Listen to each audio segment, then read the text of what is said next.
That's good.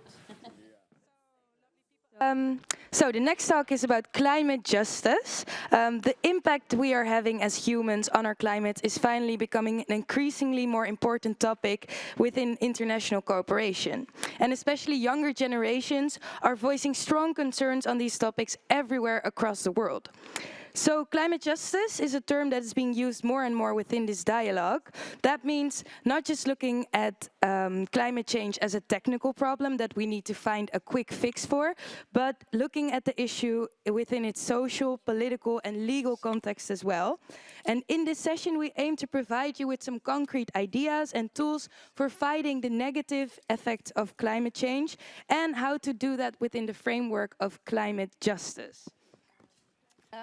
And I would like to start off this session as well with a Mentimeter to get a little vibe of the room and the people watching at home.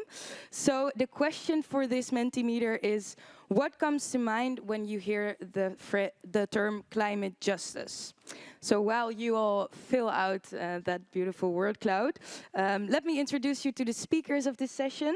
That is Donald Pauls, who is available here in the room. Donald? Online. Oh, you are joining online as well. Donald is the director of the Dutch organization Milieudefensie, which is one of the leading organizations on climate justice here in the Netherlands.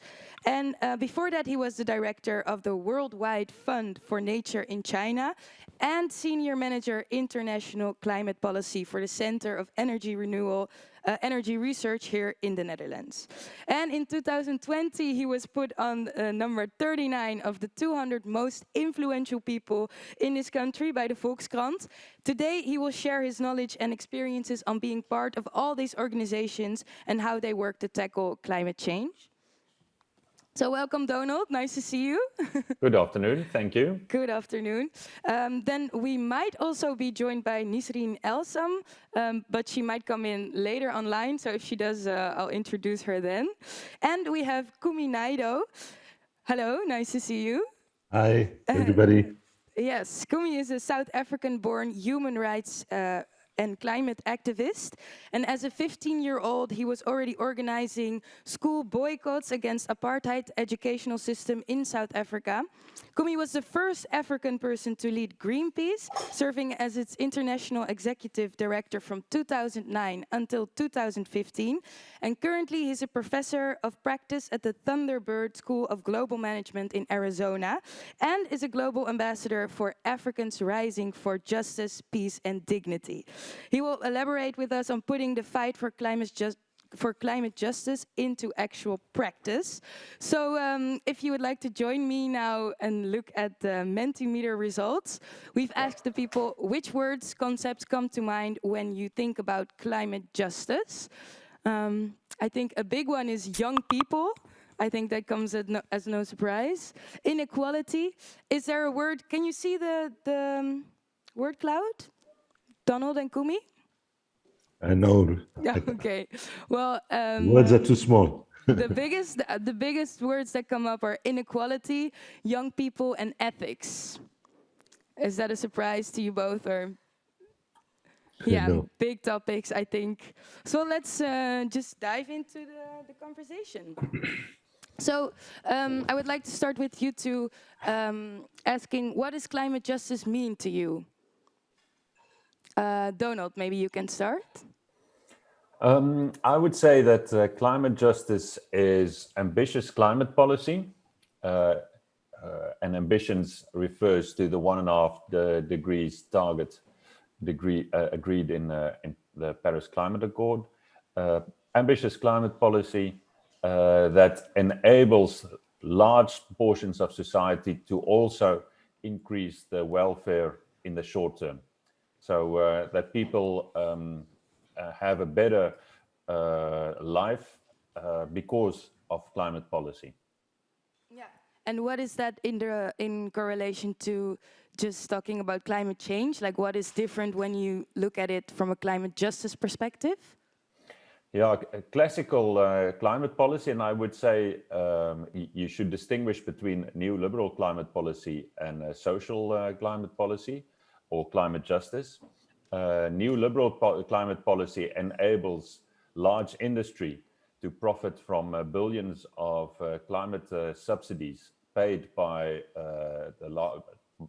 by society, and climate justice transfers subsidies to households, especially lower income households, in order for them to have a better quality housing, access to public transport, healthy food, more greenery in their neighborhoods. So ensuring that climate policy contributes to a green, sustainable way of life for people on the say middle class and lower income people, both in our case the Netherlands, but also people in the south. And from a more negative perspective, what you see is that neoliberal climate policy transfers the cost of climate policy in the global north, in industrialized countries, onto people in the global south through, for example, and the cost is cutting biomass, cutting trees in order to produce so-called renewable electricity in the West, or mining rare earth metals for solar PV and windmills in developing countries, and with enormous amounts of human rights infringements.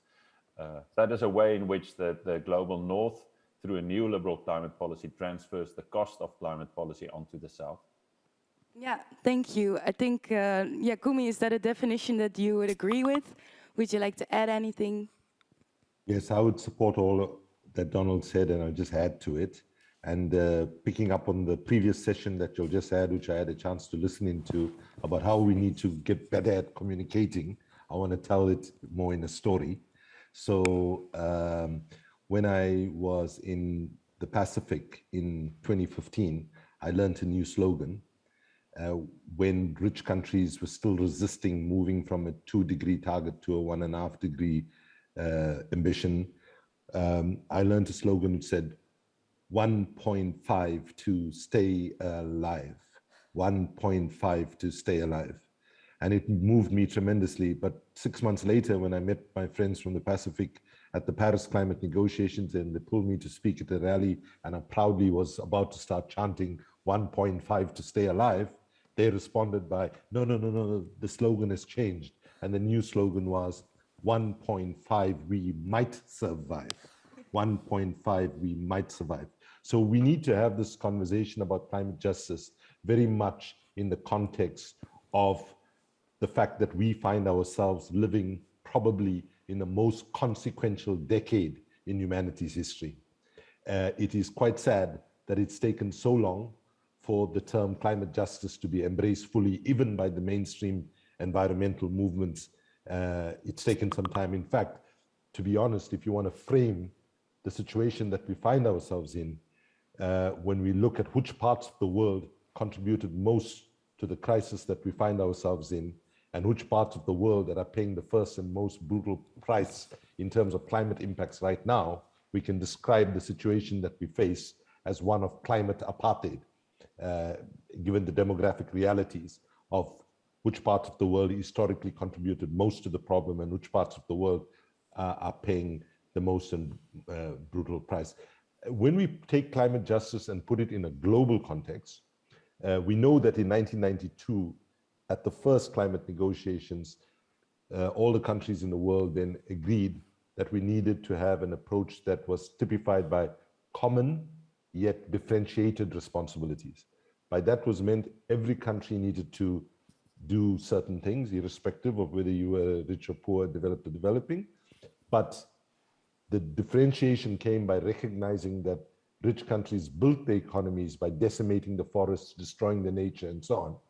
And therefore, we needed to recognize as bigger contributors to the problem, they needed to carry much more responsibility. So when we talk in a global context about climate justice, it will also include commitments, for example, to the Green Climate Fund, right, which is where rich nations are supposed to put significant resources on the table annually to support the adaptation and the transition of the economies of poor countries around the world. And we want to be clear as people from the global south that we are not asking for charity. This is not a question of charity. This is a question of redress. This is a question of compensation for an injustice, and most importantly, for rich nations to understand that, in fact, this is something they need to do in their own self-interest. So recognizing climate justice for me then basically is recognizing that climate change is a human rights and justice issue rather than only a technical or scientific issue, radically reducing emissions through equitable consumption and equitable carbon budget allocations. Also, rich countries and rich sectors within countries must take responsibility for the financing, the transition to a clean, renewable economy, and provide assistance to poor nations and communities as they adapt to climate change. Also, we must specifically say that climate justice does include avoiding solutions that burden the poor and vulnerable communities and prioritizing the solutions suggested by the people most impacted. Thank you. Yeah, because you were speaking a little bit about these negotiations that this October states, businesses, international organizations will meet in Glasgow to further discuss these climate actions.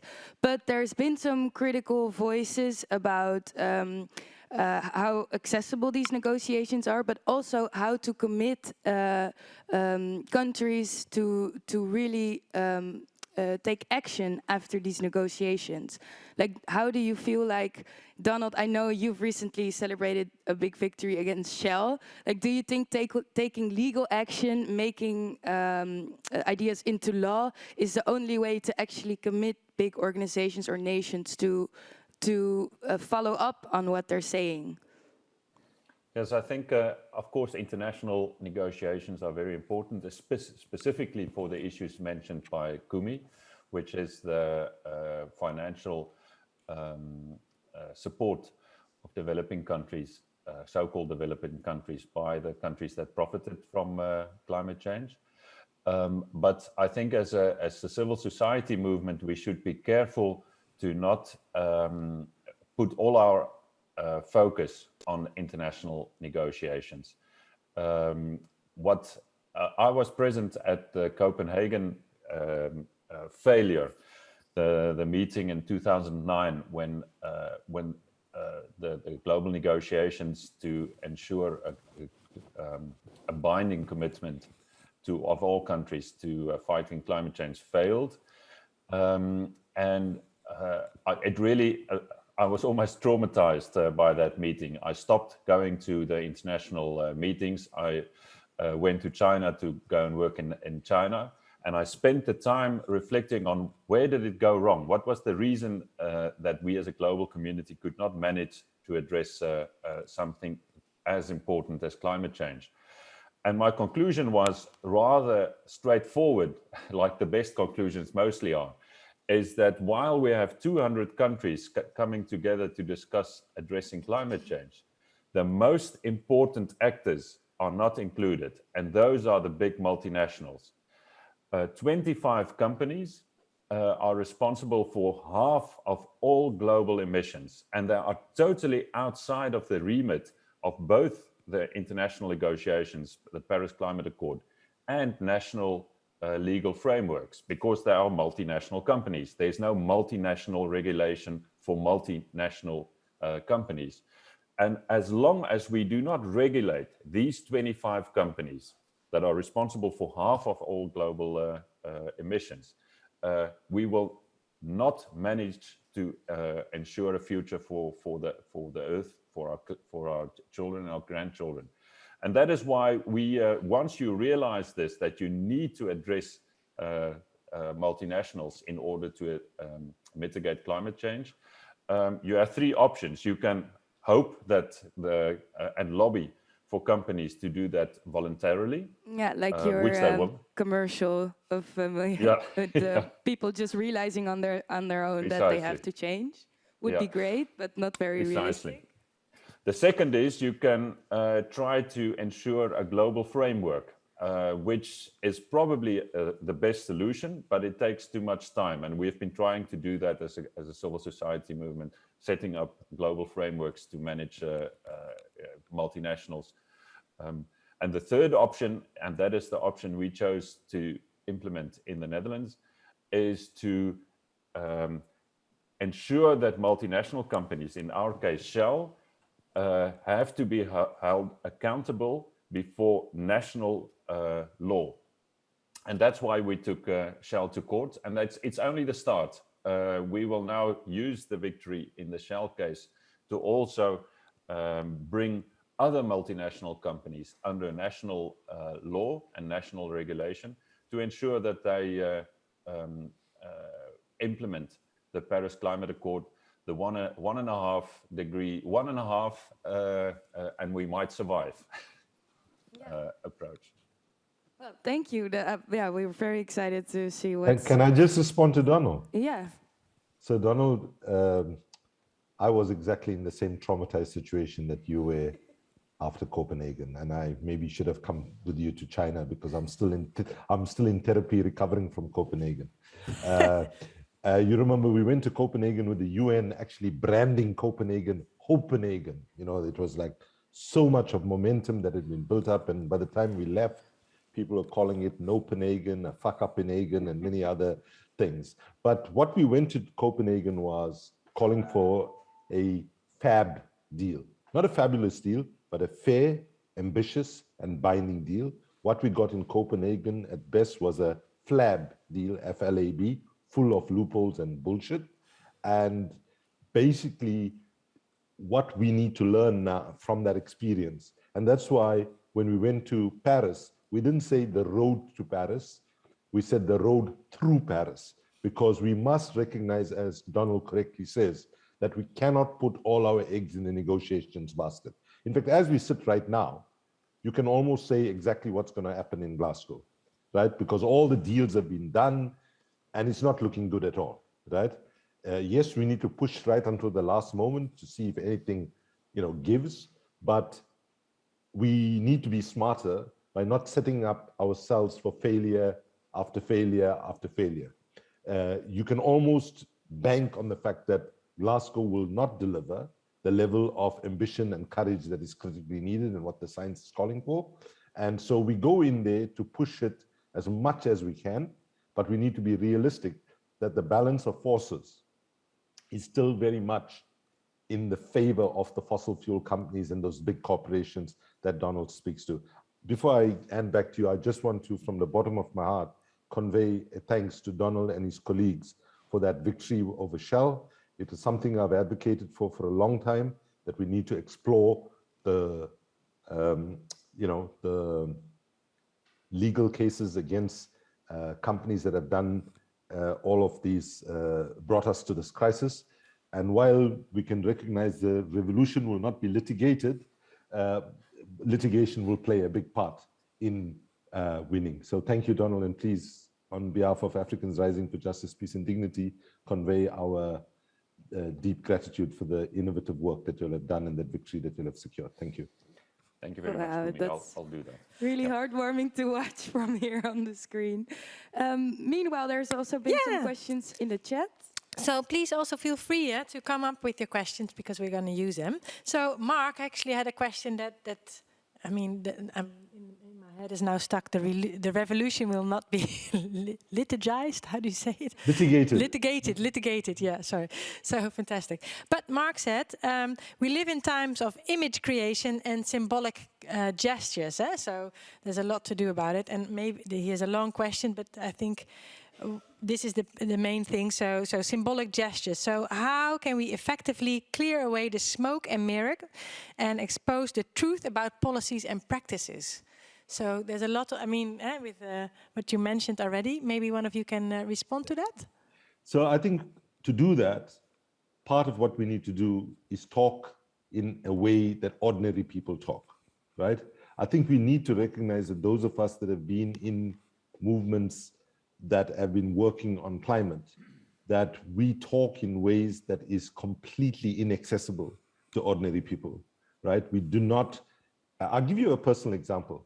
2011, I'm on a little inflatable boat going to occupy an oil rig in Greenland. And my colleagues at Greenpeace who were in the boat with me looked at me and said they could see that I was really nervous because I don't swim well at all, right? And the sea was very, wild and rough. And they said, oh, don't worry, Kumi, if you fall in the air, we'll be able to fish you out, and you can survive for 2 hours with that suit that you're wearing. You know, and then I was looking at the size of the waves, and I thought, oh my God, it might take them more than 2 hours to find me. And then I thought, if I died here today, if this was my last protest I did in my life, I looked at this banner and it said, "Stop Arctic Destruction," right? And I was thinking, 99% of my friends, family, and comrades back home in Africa wouldn't have a clue what that banner meant, especially in 2011. I think more people today get it, but in 2011, there was not that much consciousness that the Arctic is a refrigerator and the air conditioner of the planet, if you want to put it that way. And when I was discussing it with some young people back home, they said to me, actually, you know, a better slogan would have been "Save Santa Claus Now." Think about it, right? Because it would be connecting to the consciousness of where the only knowledge that most ordinary people in the world have with that part of the world is that Santa Claus lives there. And of course, by the way, I am aware that Santa Claus doesn't exist, right? But Just checking. right, just What are you telling me now, Kumi? Oh, right? But I think the absence of us being able to communicate in a more accessible way, and you know, I love our scientific community who has given us such guidance, but bless their souls, they are not the best communicators in the world, and you know, they should not be expected to be the best communicators, perhaps, but we have to make the climate struggle human-centric, right? We have to make it about water. The fact that climate change is actually drying up our water resources, or sea level rise in Bangladesh is desalinating the water table and the soil, so you cannot do agriculture on the coastline and so on.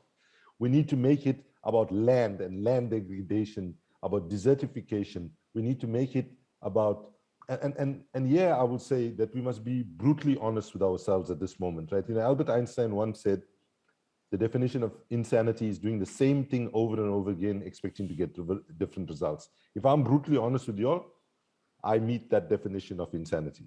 You know, I've been doing roughly the same things. And right now, we are at a moment where people of my generation need to humble ourselves, recognize that we've not delivered what humanity actually needs. We tried our best, but we have not delivered on the scale that the science tells us we need to deliver. And we need to make more and more space for young people to bring their fresh lenses, which are not contaminated by experience, to look at old problems in new ways, and for us to be able to actually recognize that if we are saying it cannot be business as usual, it cannot be government as usual, we must also be willing to say it cannot be activism as usual either. Thank you. yeah, and if I fully agree with Kumi has been saying, we should put people in the center of an effective climate approach. And I think it starts with one thing, is that the recognition that there's a neoliberal climate approach and there's a climate justice approach. And as long as we do not state that, we will create the opportunity for large parts of society that are not busy with climate politics in an intensive manner to believe the false solutions that will be presented as solutions to climate change. And neoliberal climate policy is what neoliberal policy in general always is. It puts big business in the center. It transfers wealth from middle class and poor people in all of our countries, not only in the global south, but also in the global north. It transfers resources from the poor to the rich, from the poor to big business, and it does not address climate change. It's an excuse, another excuse to transfer wealth to the already powerful. And climate justice puts people in the right in the center of climate policy. As long as people do not feel in their daily lives the positive impacts of climate policy, they will not support climate policy. So climate policy should increase the welfare of people in their daily lives. It should ensure a lower energy cost for people. It should increase the quality of their housing. It should increase the accessibility of public transport. And I'll give you an example in the Netherlands, and I think it's very similar in many industrialized countries. In the Netherlands, one of the richest countries in the world, 500,000 children grow up in houses that are poorly insulated, that are windy, that ensures that they will have health problems for the rest of their lives. 500,000 children. Climate justice policy starts by insulating their houses, so that we can calculate how many people have an increased welfare because of climate policy. And what does our government do? And I'll illustrate it, and this is the last. Instead of having a climate policy that increases the welfare of people that live in low quality houses, they launch a national insulation program that supports the richest people in the Netherlands. They get 80% of all subsidies goes to the 20% most rich people to insulate their houses. So they're, with public money, the richest people are supported to have a lower energy cost, while the poorest people continue living in not only in poverty, but in energy poverty. Yeah, that's crazy. Yeah, you see it in so many fields where the idea is there, the intention is there, but in the end, the money ends up in the wrong places. Yeah. I also wanted to ask you a little bit more about the role of the youth, because Kumi, you were already saying it, and it's also in our word cloud. One of the biggest words is young people, and climate change, climate justice seems to be really an issue of especially younger generations. But how do big corporations, big institutions make sure that they are welcoming these young voices? Like, how do you do that at Milieudefensie? Kumi, how can big corporations that might not be led by these generations open themselves to actually hear their voices? So there's an assumption being made in that question that big corporations as they exist it just needs new people going in to try to influence it. I think, though, that when we look at the climate crisis, we need to recognize it in a way that Donald has implied, correctly so, that it is a result of actually abusive behavior and a malfunctioning economic system by the biggest controllers of that system. So if you look at what happened after the global financial crisis, right, in 2008, 2009, those with power in government and the corporate sector were all about system recovery, system protection, and system maintenance. What we should have done then, and what we need to do urgently now in the post-COVID, hopefully the post-COVID context, we're not in the post-COVID context in the global south because rich nations are hoarding their vaccines, as you know, is what we needed to be doing is to be pushing for system innovation, system redesign, and system transformation. So even if we put the most brilliant young people into the existing corporate structure, that structure will eat them alive. Right? So one of the things we have to do is recognize that the neoliberal policies need to be defeated and so on. But when we look at, young people, one of the things we say, which I don't think is helpful, we say save the planet, save the climate, save the environment. I want to say, quite honestly, I don't think the planet needs saving. I think the planet actually is reasonably fine. Why do I say that? If we continue on the path that we are, we warm up the planet where we can't do agriculture, we lose our water resources, we lose our soil, we can't produce food on a significant basis. The end result is we will be gone, the planet will still be here. And the good news for everybody who's worried about saving the planet is once we become extinct as a species, the forests will recover, the oceans will replenish, and so on. So we need to understand that the struggle to avert catastrophic climate change is nothing more and nothing less than protecting our children and their children's future. It is the most intergenerational justice issue ever, right? And in that sense, young people need to be at the table because they are going to pay the price for the failure of my generation to deliver the big structural and systemic changes that are needed. But for corporations who are serious about change, they must be not simply inviting young people to participate and work within the existing structures, but they must create space for young people to come in consciously with the idea of, look at how we operate and tell us how we need to transform. Because when you are in a system for too long, you cannot imagine how that system can run other than the way it runs. Whereas young people come in with a freshness of perspective and new lenses in the way they look at old problems. And I think that's where the incredible value of young people is. If we just take young people, talented and smart and bright as they might be, and push them into existing structure, those structures will eat them alive, as has been done in many cases that I've witnessed around the world. Thank you.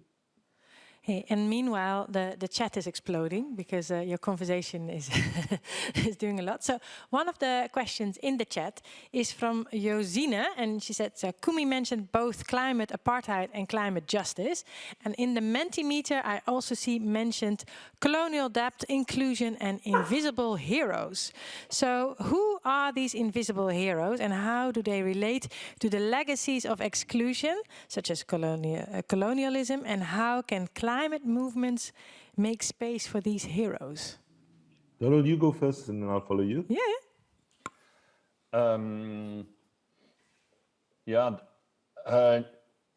That it's an enormously big question, and I'm, of course, it's easy to start and be very philosophical because you're referring to a situation that has been developing in hundreds of years.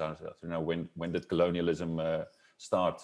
I'd say in the 1600s, when the Dutch East India Company was founded.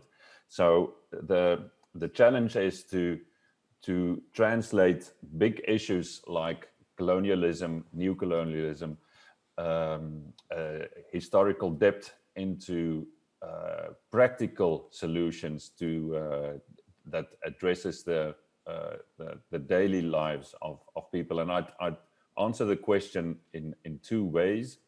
The first is our climate policy should create solutions for people in the global south, in which the Western countries take the responsibility for their historical contribution to climate change. But when you, the danger of that is that it becomes an issue of the South and only of the South, which it is, but it should also be an issue of the North. And I'll illustrate that by when you ask me who are the heroes of climate justice in the North, they are not the CEOs. They're not even the leaders of NGOs like myself.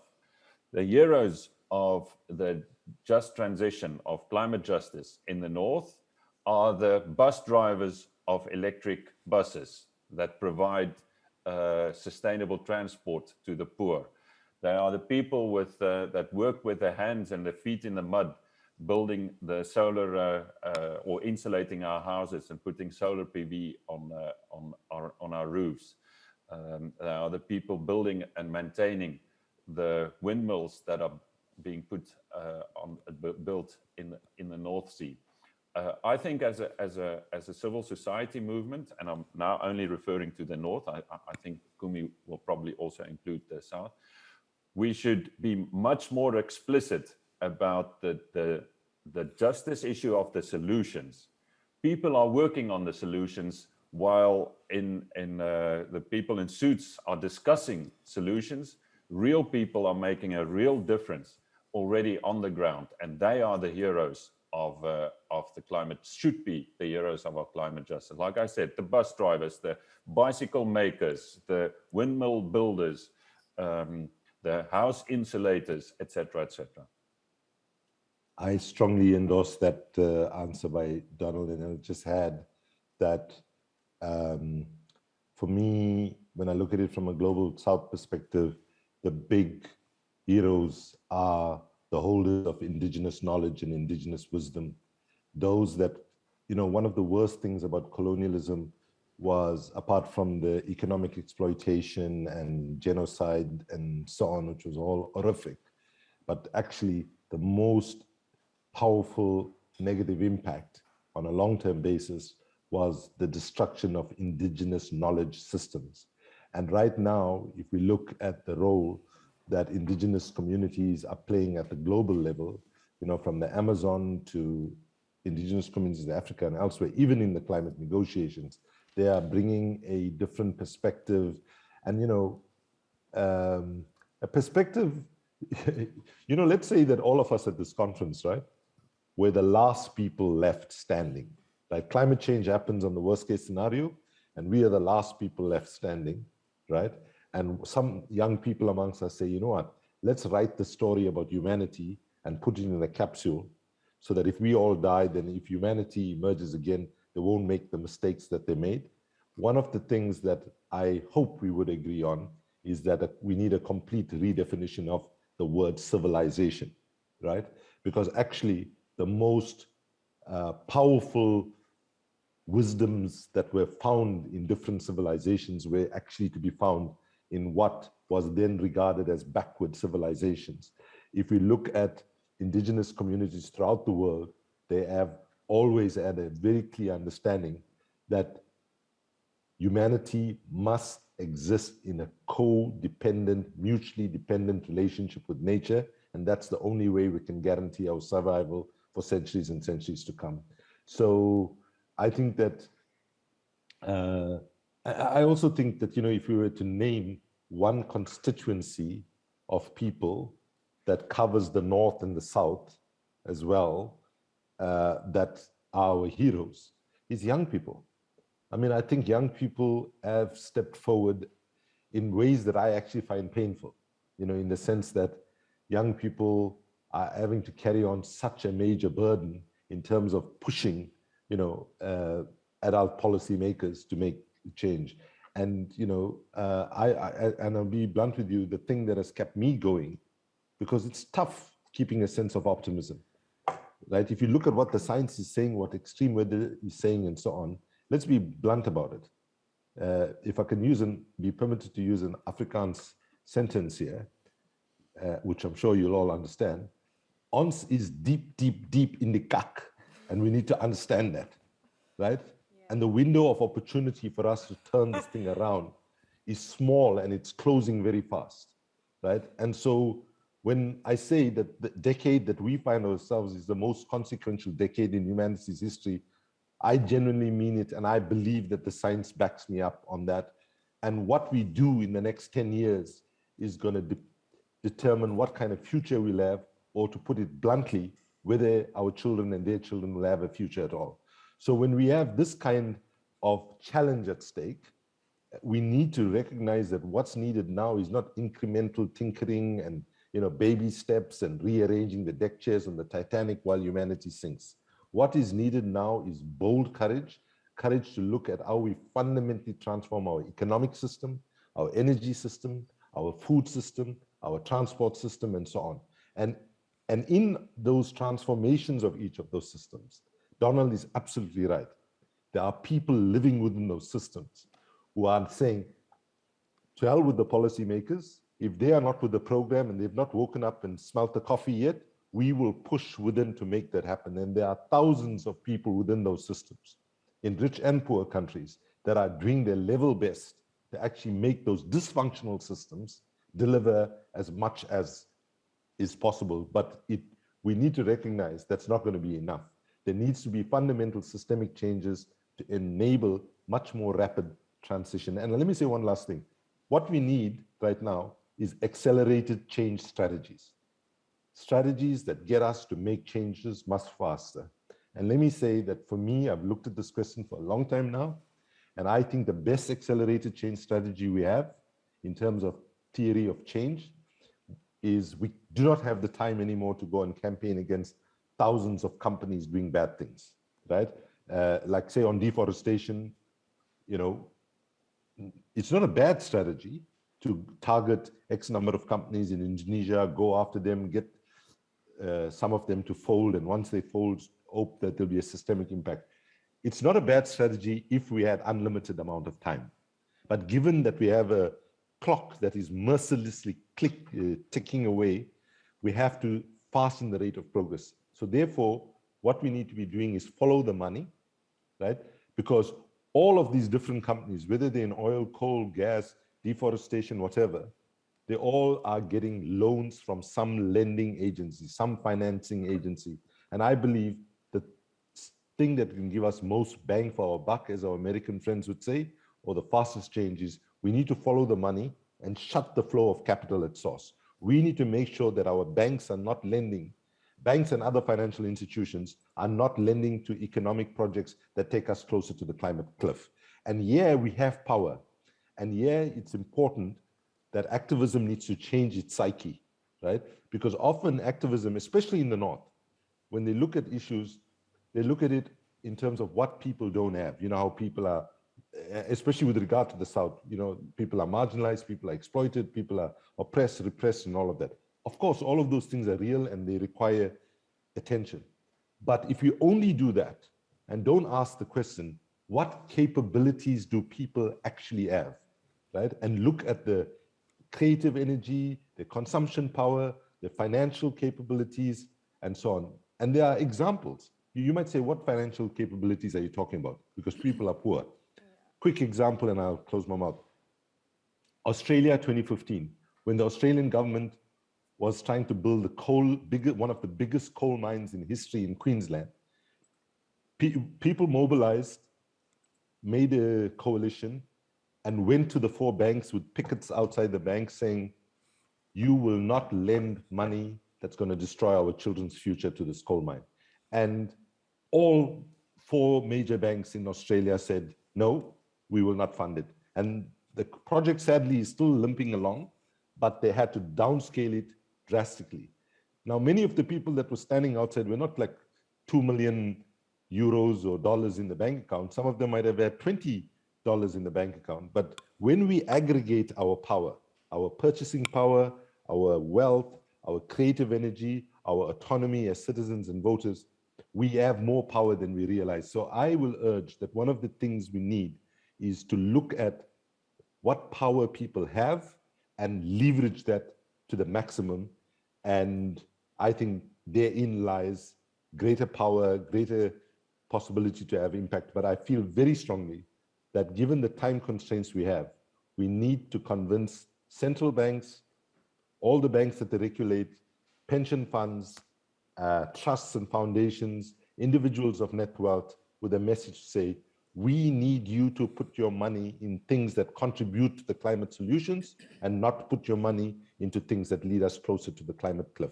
And I think that's something that I'm hoping, Donald, you and your colleagues can come up with some good court cases to take some of those banks to court, because I think they need to be put on the spot. Because imagine if we can get a couple of banks. Don't warn them, Kumi.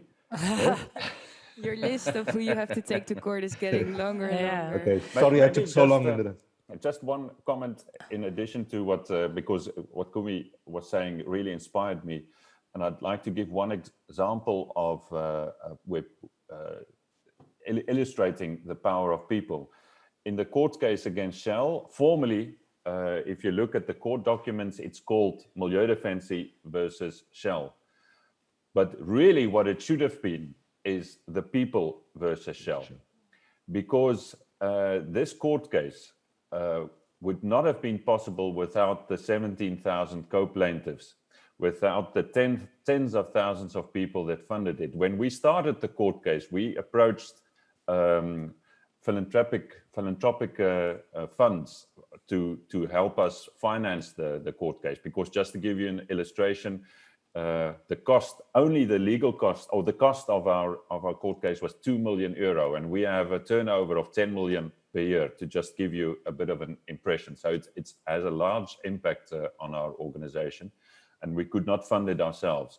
But no philanthropic fund wanted to fund us. They didn't believe that it would be possible, and some of them even had some relations with Shell commissioners. So that only because of these tens of thousands of Dutch citizens that were prepared to take the risk to become co-plaintiff and support us with their well-earned money, did we manage to win this battle. And to latch on to the question on the colonialism, what is very interesting, which doesn't get that much attention, is in 1602, when the Dutch East India Company was founded in the Netherlands, the first multinational shareholder company was funded.